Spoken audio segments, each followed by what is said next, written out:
Mulana is an evil game created by an evil man named Takumi Norimura, whose only goal was to create a game so portable that it would etch itself into the minds of any gamer who was unfortunate enough to get their hands on it. Now, in more detail, Mulana is an indie game, meaning a game created by a small development team instead of a large game publisher, released in 2006 and remade and re-released in 2012.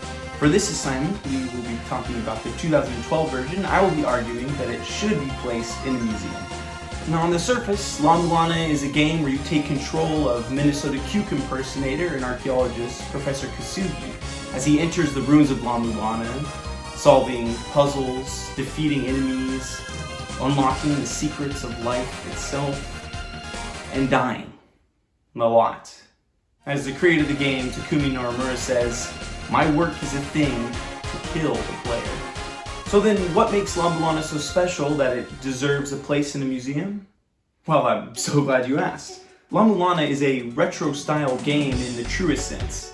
Though it was released in 2006, it was made to look and feel like a game from one of the old MSX Japanese computers, which were popular back in the 1980s.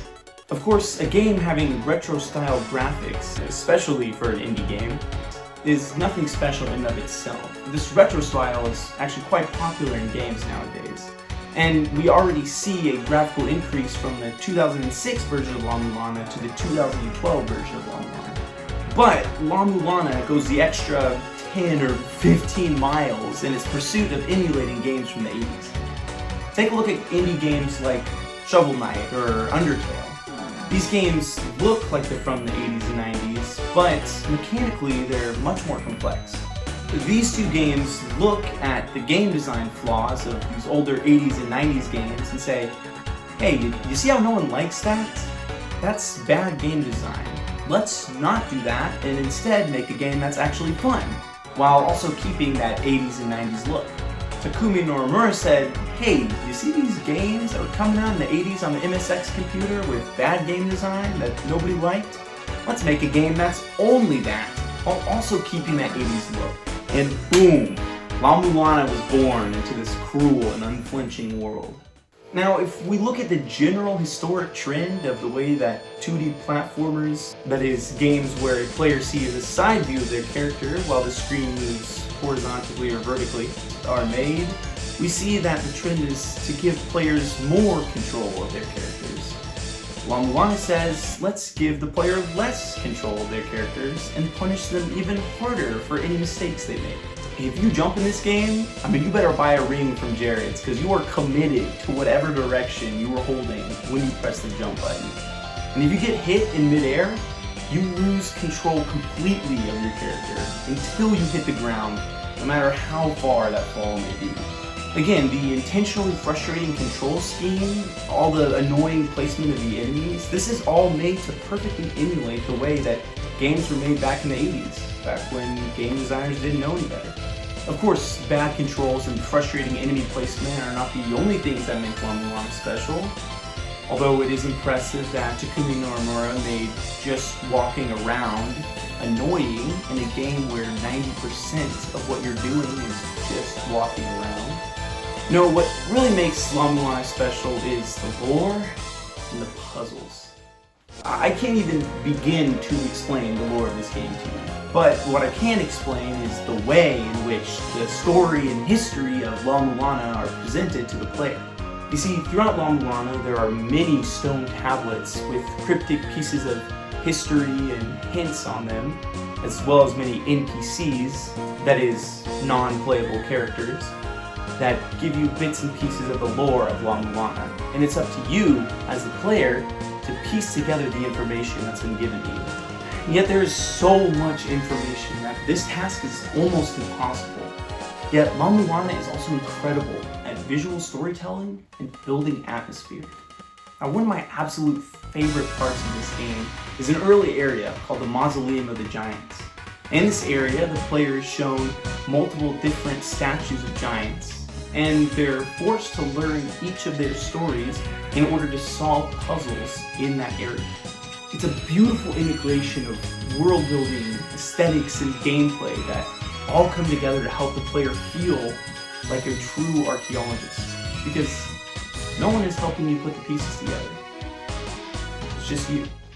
However, many of the puzzles in this game are so cryptic that it takes like a gazillion years to solve any of them. I have a big disclaimer here, and I'm mostly talking to my friend Troy here, who has actually beaten this entire game. I have never made it past the Twin Labyrinths portion of this game. And that's like, I don't know, what, a third of the way through the game? Maybe like half at best. But that brings me into the final portion of this video essay extraordinaire. What museum Mulana should be placed in, and why, and how I think the game should be played in said museum. The museum I've selected is the Museum of Pop Culture in Seattle, Washington, and more specifically the Indie Game Revolution exhibit that exists in that museum. So why this museum in particular? Well, this is a indie game exhibition, and Mulana is an indie game, but I believe it's an incredible accomplishment even among indie games.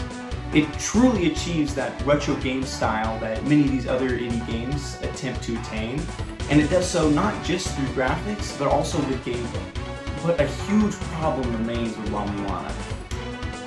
It is so hard. And unlike a game like Shovel Knight, which can be picked up and played and enjoyed within 15 minutes, it takes hours of investment before significant progress can be made in Mulana. So, how do we circumvent this problem? With my genius idea. A notebook.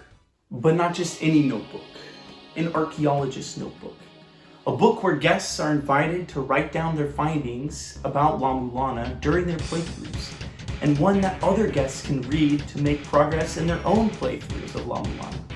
I mean, normal players of Mulana are pretty much forced to write down notes they want to beat this game anyway.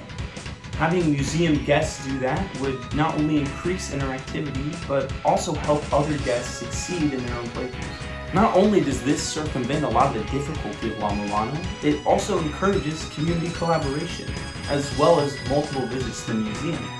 And guests would be able to return, see if anything new has been added to the notebook, then maybe play a bit, and maybe add a little bit more themselves. And having an open source notebook would allow the game to be played in a truly 80s fashion, without help from the internet, which didn't really exist back then, and instead help from pen, paper, and peers. Anyway, that's pretty much all I got for y'all. Don't play Mulana unless you hate yourself. I'm gonna go ahead and head back to the ruins, do some archaeology myself. I'll see y'all later.